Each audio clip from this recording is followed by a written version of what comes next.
Hello, आज की class में हम कुछ टॉपिक्स करेंगे सीडीपी के और कुछ मैथ के।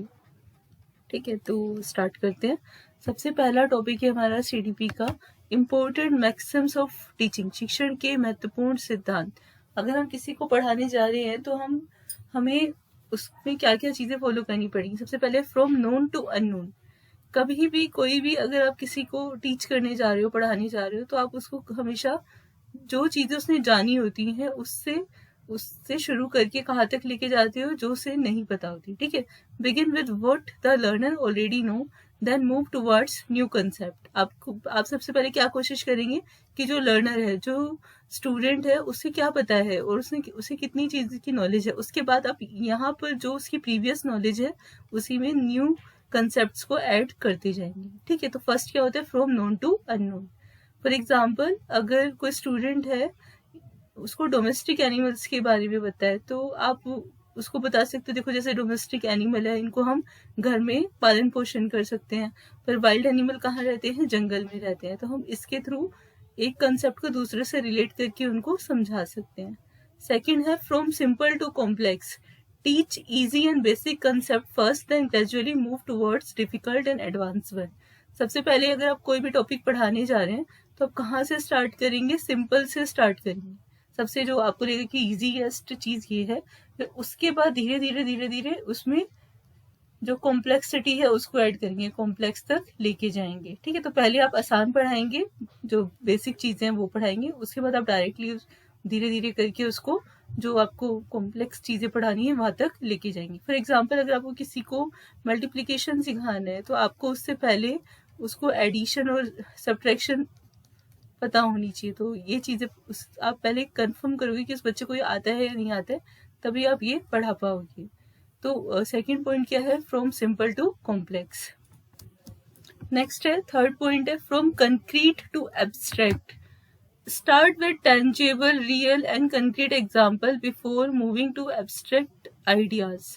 कहने का मतलब है पहले जो रियल आइडियाज होते हैं, मतलब जो कंसेप्ट बिल्कुल ट्रुथ है, यूनिवर्सल ट्रुथ है, वहां से स्टार्ट करके आप उसको कहाँ लेके जाओगे, जो कंसेप्ट उससे ड्राइव हुए हैं, मतलब जो ड्राइव्ड कंसेप्ट है या फिर जो किसी चीज से निकाले गए हैं, या जैसे हम कहते हैं ना, अगर ये इसके इक्वल है, ये इसके इक्वल है, दैट मीन्स मतलब अगर मैंने बोला है if A is equals to B and B is equals to C, तो ये तो देखो फिक्स्ड है।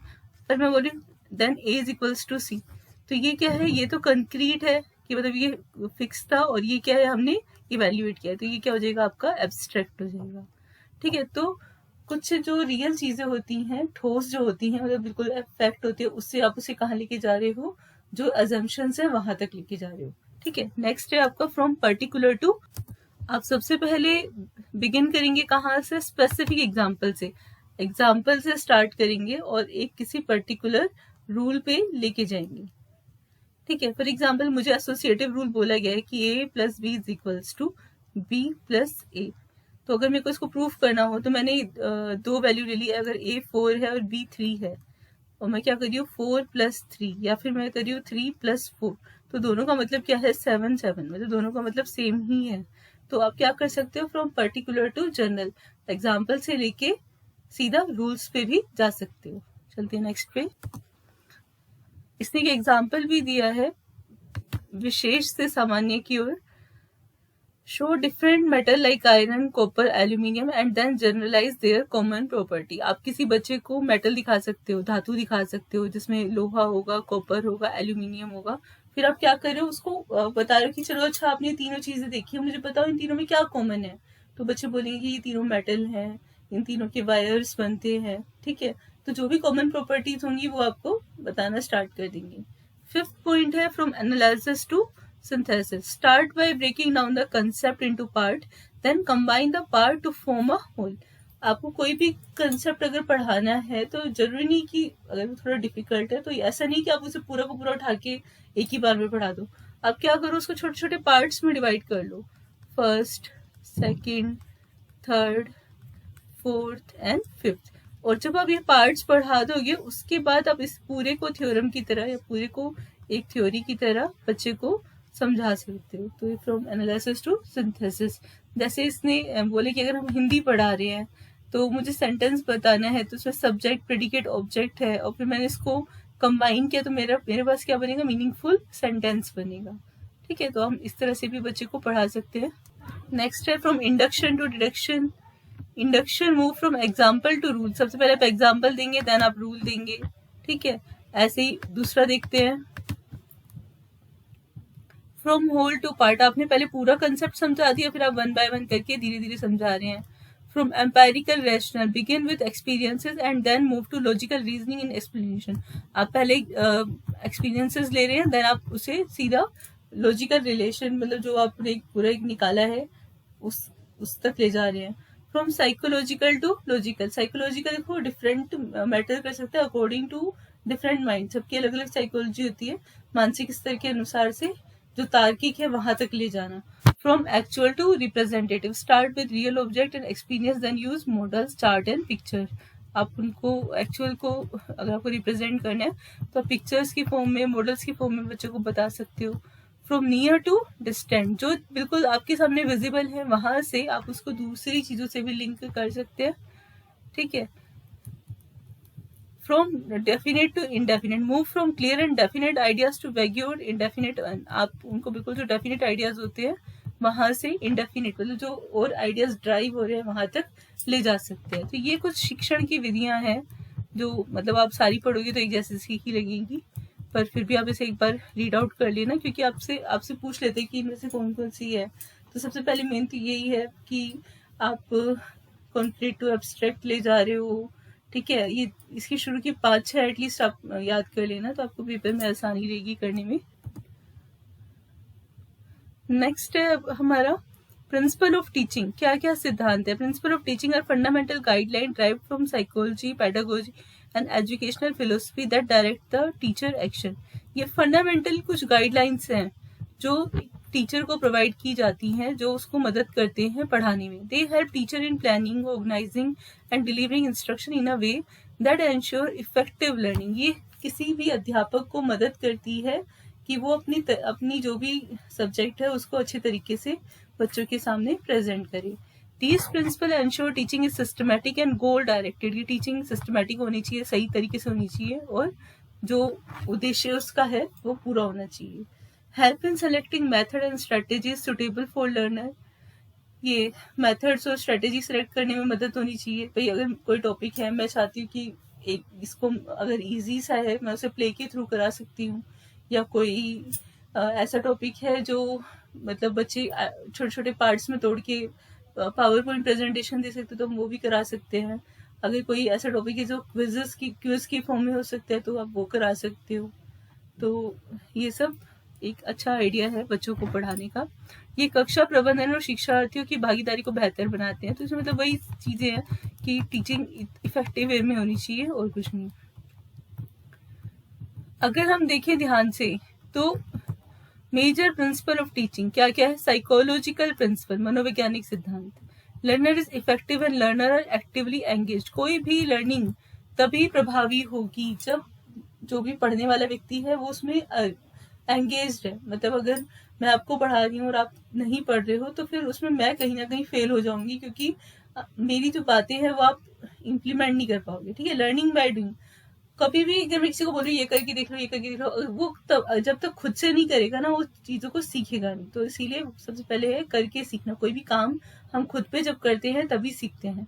ठीक है, जैसे कोई साइंस का प्रोजेक्ट हो गया या मैथ का प्रोजेक्ट हो गया, कोई भी टॉपिक मुझे बताना है तो हम उसे प्रोजेक्ट की फॉर्म में करते हैं, तो जल्दी से चीजों को समझ में आ जाता है।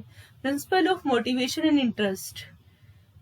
प्रेरणा, ध्यान, प्रयास और स्मरण शक्ति को बढ़ाता है। आप बच्चे को बार बार मोटिवेट कर रहे हो, ठीक है आप कर सकते हो, आप कर सकते हो, आप ये फॉर्मूले याद करो, फिर वो बच्चा याद करके आ रहा है, फिर आप उसे फॉर्मूले के बेसिक्स पे क्वेश्चंस करा रहे हो, तो वो एक बार गलती कर रहा है, 2 बार गलती कर रहा है, आपने कहा नहीं बेटा ऐसे नहीं, ऐसे ठीक करो। तो जब भी हम किसी स्टूडेंट को, चाहे वो बहुत वीक होता है, तो अगर हम उसे मोटिवेट करके पढ़ाते हैं तो वो चीजों को सीखता है, वो इंटरेस्ट लेता है। अगर वही चीज अगर हम उसे डरा के धमका के पढ़ाई की नहीं पढ़, या फिर उसे कोई भी डर दिखाएं, तो वो डर के मारे कर तो लेगा पर वो लॉन्ग टाइम तो उसके माइंड में नहीं रहेगा, वो डर के मारे ही चीजों को करेगा, इंटरेस्ट से बिल्कुल भी नहीं करेगा।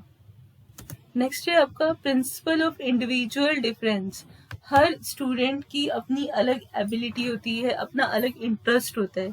Teacher must differentiate instruction, remedial work, enrichment task. अब टीचर का काम क्या होना चाहिए? ये मान लो ये टीचर है, ठीक है, ये स्टूडेंट्स हैं। अब यहाँ पर उसको पता है कि मेरे पास 100 बच्चे, मतलब मेरे पास मान लो 20 स्टूडेंट्स हैं। अब उसको पता है कि 20 के 20 अलग अलग माइंडसेट के हैं, अलग अलग इनकी क्वालिटीज हैं मान लो। तो वो क्या करेगा, सबसे पहले इसमें देखिएगा कौन से 5-6 मतलब कितने बच्चे बहुत अच्छे हैं पढ़ने में, तो उसने पहले एक ग्रुप बना लिया। मान लो 6 स्टूडेंट्स अच्छे थे बहुत, तो ये ब्रिलियंट स्टूडेंट का ग्रुप बना लिया। फिर उसने आइडेंटिफाई करे कौन से बच्चे एवरेज हैं, जो चीजें समझ रहे हैं पर बहुत अच्छा नहीं कर पा रहे, पर हाँ ठीक ठीक कर रहे हैं, तो फिर उसने 6 स्टूडेंट का यहाँ पे ग्रुप बना लिया, ये एवरेज हो गए।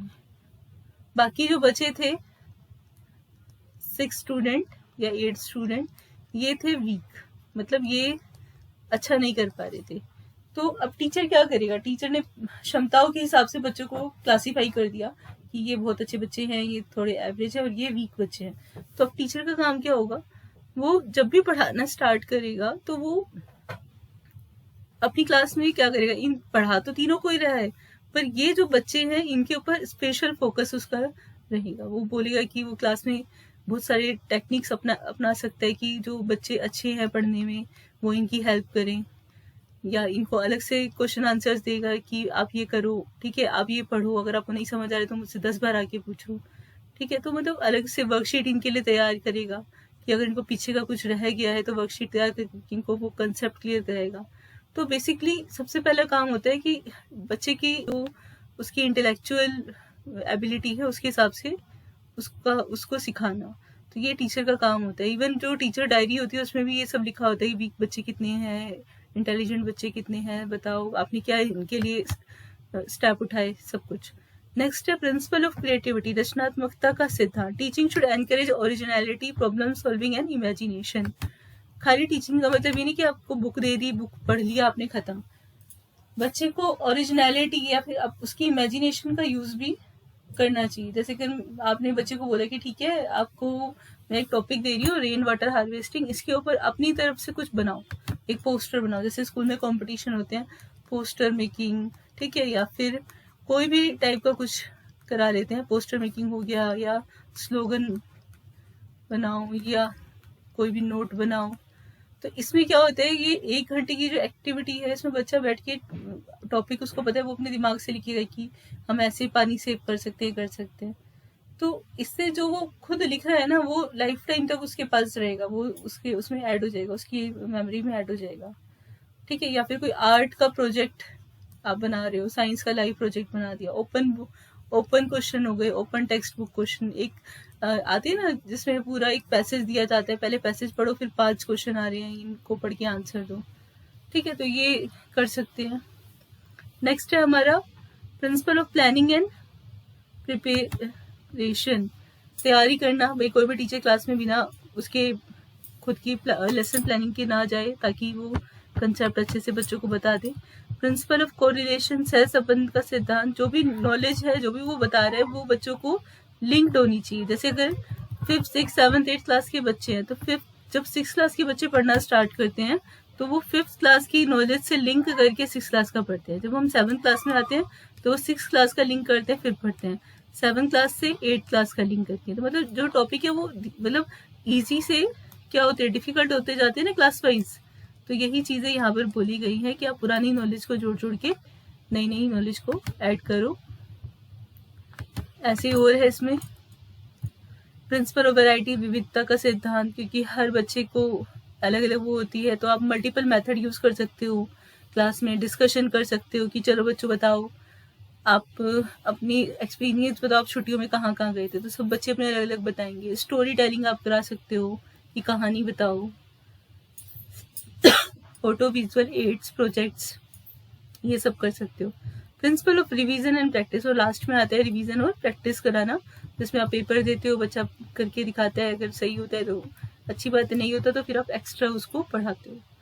थर्ड है social and evaluation, principle of socialization, principle of citizenship and values, teaching should prepare learner to live in society, cooperate and respect diversity. जो टीचर है वो उसके लिए पूरी क्लास एक जैसी होनी चाहिए, मतलब वो ये नहीं कि कोई कास्टिज्म में बिलीव ना करे कि अगर कोई हिंदू बच्चा है कोई मुस्लिम बच्चा है दोनों को अलग अलग ट्रीट ना करे। उसके लिए वो हमेशा मतलब बच्चों को सिखाएगा कि डाइवर्सिटी, विविधता में ही एकता है।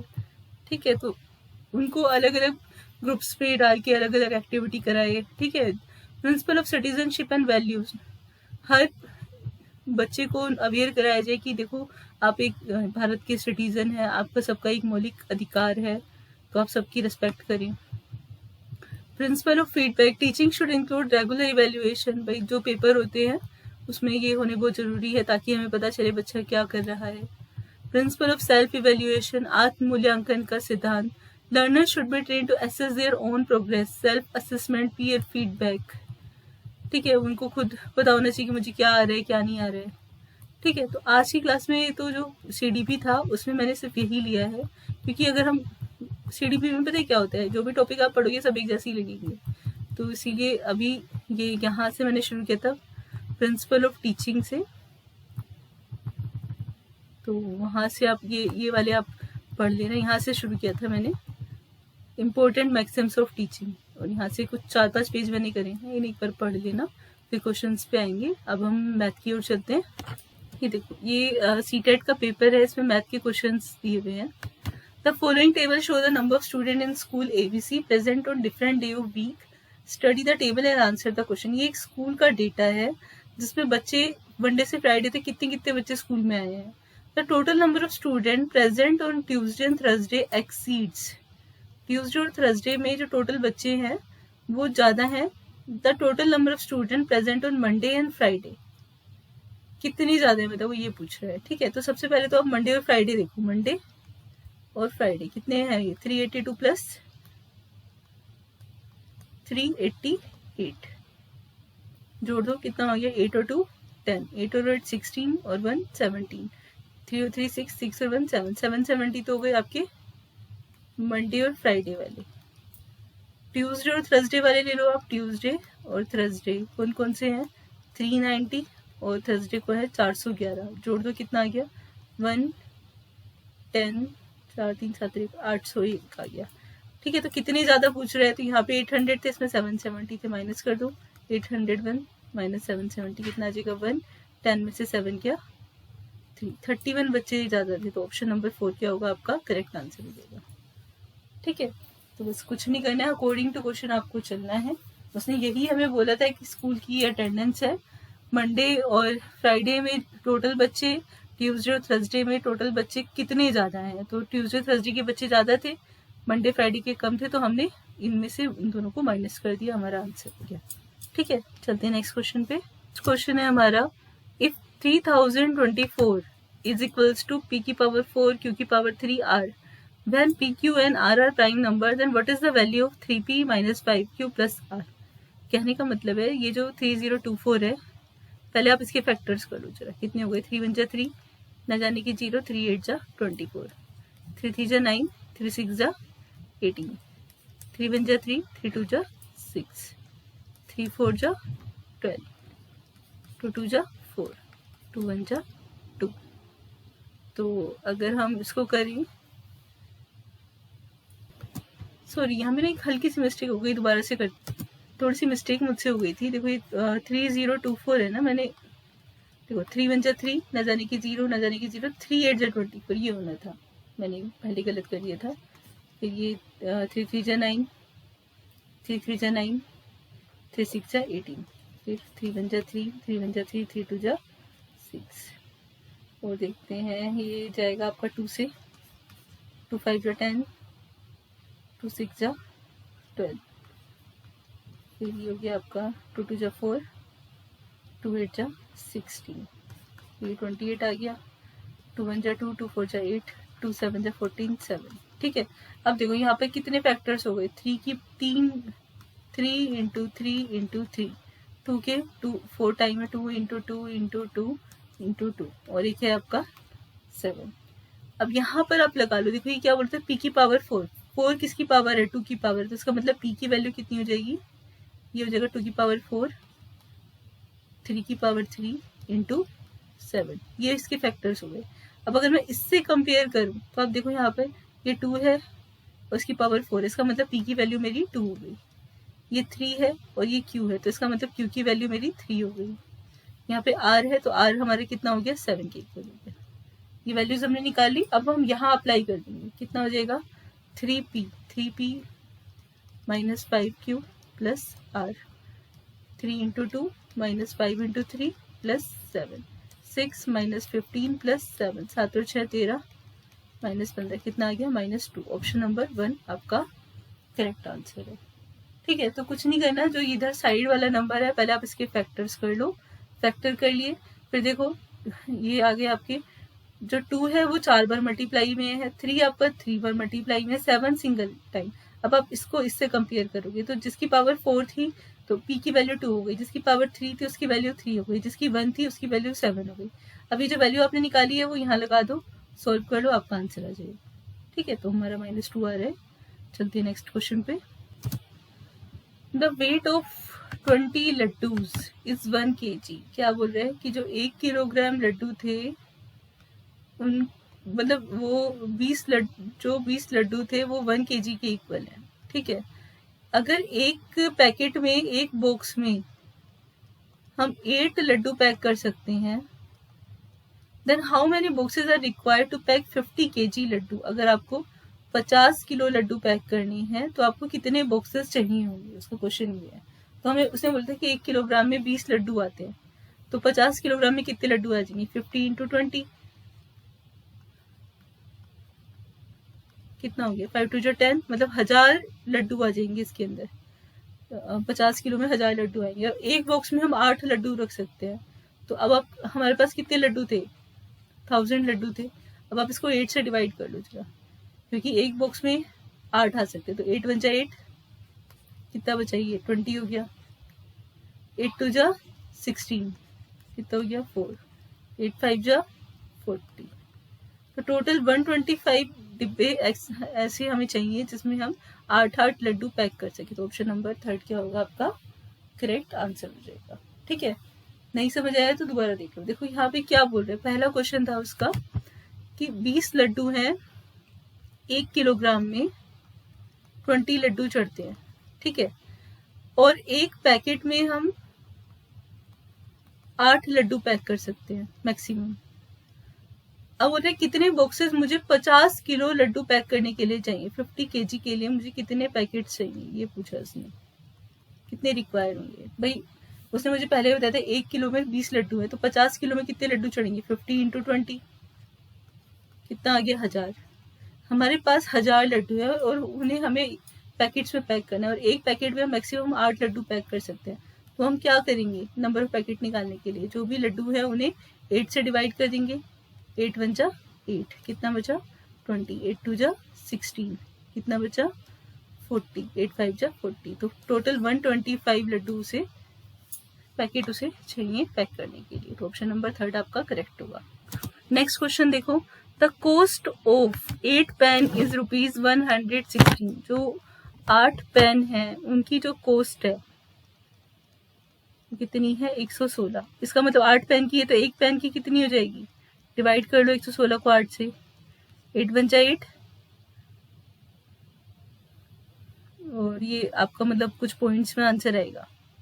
आप इसको कट मत करो, आप इसको सिंपली ऐसे ही लिख लो, 8 पेन 116 रुपए के, एक पेन 116/8 का हो गया। ठीक है, ऐसे ही 15 जो पेंसिल हैं वो 67.50 पैसे की हैं, तो एक पेंसिल कितनी हो जाएगी, 67.50/50।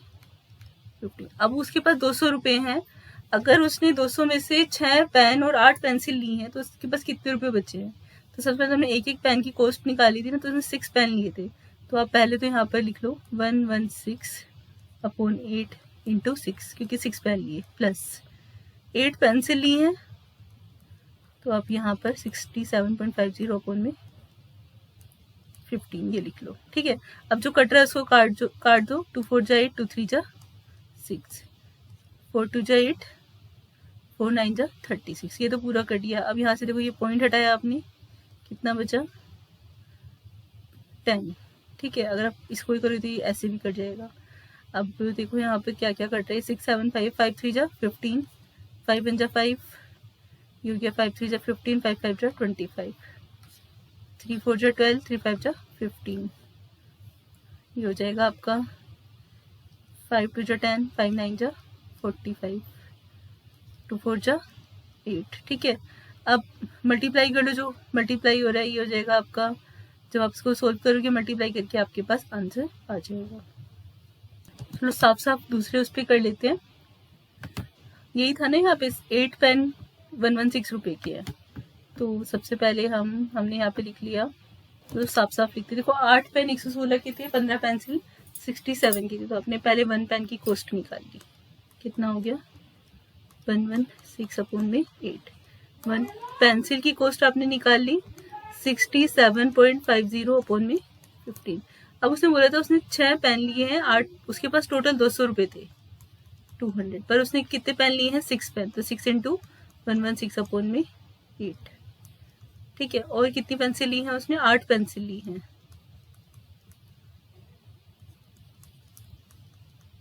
तो आप इन दोनों को सोल्व कर लो। 2 3 जा 6, 2 4 जा 8, 4 2 जा 8, 4 9 जा 36, ये 29 इंटू 3 आ गया। इसको देखो आप पॉइंट हटाओगे कितना हो जाएगा 10, 5 3 जा 15, 5 1 जा 5, ये कितना हो गया 5 3 जा 15, 5 5 जा 25, इससे कट कर दो, 3 4 जा 12, 3 5 जा 15, 5 2 जा 10, 5 9 जा 45, 2 4 जा 8, तो ये कितना हो गया, देखो पहले तो आ गया आपके पास 29 इंटू 3 प्लस, और ये कितना आ गया आपके पास 9 इंटू 4, कर लो इसको, कितना आ गया 3 9 जा 27, 2 कैरी 3 2 जा 6 और 87 ही आ गया, 9 4 जा 36, जोड़ लो जरा इन्हें, कितना आ गया 87 प्लस 36, 7 और 6 13, 8 और 3 11 और 1 12, 123 रुपए के उसने पेन खरीदे, 200 रुपए उसके पास थे, 123 में से इसको माइनस कर दो, 10 में से 3 गया 7, 9 में से 2 गया 7, तो 77 रुपए उसके पास बचेंगे। तो ऑप्शन नंबर देखते हैं यहाँ पे क्या आंसर है, कौन सा ऑप्शन है, ऑप्शन नंबर फर्स्ट आपका करेक्ट आंसर हो जाएगा। ठीक है, एक बार दोबारा खुद आप करके देखना, पहले 1 की कॉस्ट निकालना, फिर 6 पेन की और 8 पेंसिल की, फिर उसे 200 में से माइनस करके देखना। ठीक है, चलते हैं नेक्स्ट क्वेश्चन पे। नेक्स्ट क्वेश्चन है, अगर if 1001 into 121 is equals to 11 into 1211 minus 275 into, ये खाली छोड़ते इसको मैंने x मान लिया। ठीक है, तो आपको बस इन दोनों को मल्टीप्लाई करना है, इन दोनों को मल्टीप्लाई करना है और फिर उसको सोल्व करना है, और ये माइनस का 275 x है, तो देखते हैं कितना कितना वैल्यू आती है। पहले आप इन दोनों को मल्टीप्लाई कर लो, देखो आप इनके मल्टीप्लाई करोगे तो ये आ जाएगा 1 2 1 1 2 1, इसको मल्टीप्लाई करके दूसरे को मल्टीप्लाई करोगे तो क्या आ जाएगा 11 into 1 2 111 is equals to 1 3 3 2 2 1 minus 275 x। अब ये देखो ये बड़ा है, इसको इधर ले जाओ, 1 2 1 1 2 1 माइनस 1 3 3 2 2 1 माइनस 275 x। आप इसको माइनस करोगे कितना आ जाएगा, माइनस का 12,100 आ जाएगा, माइनस का 275 x, माइनस से माइनस कट गया, x कितना हो गया 12,100 डिवाइडेड बाय 275, करके देखो डिवाइड कितना आ रहा है, तो जब आप इसको डिवाइड करेंगे तब आपके पास आंसर आ जाएगा कुछ जो भी इस हिसाब से आएगा 44 आएगा इसको डिवाइड करके, तो ऑप्शन नंबर फर्स्ट आपका करेक्ट हो जाएगा। नॉर्मली बस कैलकुलेशन करनी है और कुछ नहीं है। नेक्स्ट देखो, the LCM of 21 36 and 66 is not a multiple of. देखो सबसे पहले तो हमें इसका एलसीएम लेना पड़ेगा, तो पहले आप 21 लिखो, 36 लिखो, 66 लिखो, 3 7 जा 21, 3 1 जा 3, 3 2 जा 6, 3 2 जा 6, 3 2 जा 6। अब देखो किससे ज्यादा है ये, 2 से कर लेते हैं, 2 6 जा 12, 2 1 जा 2, 2 3 जा 6, 3 1 जा 3, और ये 7 और 11 से सेपरेटली जाएगा। तो इसका एलसीएम कितना हो गया, 3 into 2 into 2 into 3 into 7 into 11। अब आप इन्हें मल्टीप्लाई कर लो जरा। अब इसमें वो पूछ रहा है कि ये जो ऑप्शंस हैं इनमें से कौन कौन इसके मल्टीपल नहीं है। देखो यहाँ पे 11 भी है और 4 भी है, तो 11 इंटू 4 44 इसका मल्टीपल है, तो ये ऑप्शन एलिमिनेट हो गया। और देखो 72 है, 3 3 जा 9, 9 2 जा 18, 42 देखते हैं, 42 इसका फैक्टर है, 3 2 जा 6, 6 7 जा 42, ये भी नहीं हो सकता। 7 4 जा 28, ये भी नहीं हो सकता। 72 ऐसा है जो नहीं हो, जो इसका मल्टीपल नहीं है, क्योंकि आप खुद ही करके देख लो क्या होता है। 72 8 9 जा 72, ठीक है। 9 तो है पर यहाँ पे 4 है, मतलब जो 2 के फैक्टर हैं वो 4 है, तो 9 4 जो 36 तक तो है, 72 नहीं है। तो ऑप्शन नंबर 2 क्या होगा आपका करेक्ट आंसर आ जाएगा। तो आप इसी तरह से इसको एलिमिनेट कर सकते हो। एक बार दोबारा देख लो, आपको कुछ नहीं करना, सिंपल सिर्फ फैक्टर करके देखो। दोबारा से आप देखो, यहाँ पे फैक्टर हमने कर लिए। फैक्टर करने के बाद हमने ऑप्शन देखे, पहला क्या है 44। देखो यहाँ पर 11 2 2, मतलब 11 4 जा 44, 44 है ऑप्शन में। इसने क्वेश्चन में बोला कि कौन सा मल्टीपल नहीं है, तो ये देखो ये तो है, तो ये एलिमिनेट हो गया। फिर हमने इसने बोला 42 चेक करो, 7 था और 6 भी था, 7 6 जा 42 होता है, तो ये भी इसका मल्टीपल है। 7 4 जा 28, ये भी आ रहा है इसमें, तो ये भी इसका मल्टीपल है। सिर्फ 72 ऐसा ऑप्शन है जो मल्टीपल इसमें एलसीएम में नहीं आ रहा, तो ऑप्शन नंबर 2 क्या हो जाएगा आपका करेक्ट आंसर हो जाएगा। ठीक है, चलते हैं नेक्स्ट क्वेश्चन पे। नेक्स्ट क्वेश्चन है सीरीज वाला। देखो 13 17 19 23 एंड 29। अगर आप ध्यान से देखो इसमें कितना गैप है, 4 का गैप है, 13 और 4 17, 17 और 2 19, फिर 19 और 4 23, है ना, 4 ही तो था ये, हाँ ठीक है। अब यहाँ पर 23 और 29 में कितना गैप है, 9 और 3 में से 6 गया, तो पहले 4 था, फिर 2 हुआ, फिर 4 था, फिर 6 हुआ। अब नेक्स्ट कितना होना चाहिए, कहने का मतलब है यहाँ पर अगर हम ध्यान से देखें तो यहाँ पर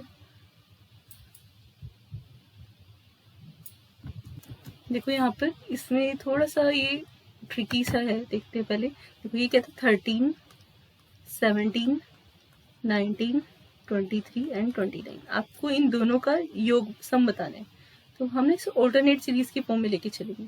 13 और 19 में कितना गैप है, 6 का गैप है। 19 और 29 में कितना गैप है, प्लस 10 का गैप है, 6 10। तो अब नेक्स्ट कितना होना चाहिए, प्लस 16 का गैप होना चाहिए, सॉरी 6 4 10, 10 और 4 14, 14 का गैप होना चाहिए। तो 29 और 14 कितना हो गया, 9 और 4 13, 2 और 1 3 और 43 आ गया। अगर हम इसमें देखें प्लस 6, तो अब जो नेक्स्ट नंबर है वो कितना होना चाहिए, नेक्स्ट देखो जरा यहाँ पे ये प्लस 6 का है, नेक्स्ट में यहाँ पे ना प्लस 5 होगा, क्योंकि मैंने इसे ऑप्शन से देखा है तो नहीं हो रहा है, तो ये कितना हो जाएगा 28 हो जाएगा। अब आप इन दोनों को जोड़ दो, 28 प्लस 43, 8 और 3 11, 4 2 6 और 1 7, 71 आपका आंसर आ जाएगा। ठीक है, तो ये हमें मतलब ऑल्टरनेट सीरीज के फॉर्म में करना है। चलते हैं नेक्स्ट क्वेश्चन पे। अभी आज की क्लास में इतना ही करेंगे, बाकी नेक्स्ट क्लास में करते हैं क्वेश्चन। ठीक है, थैंक यू।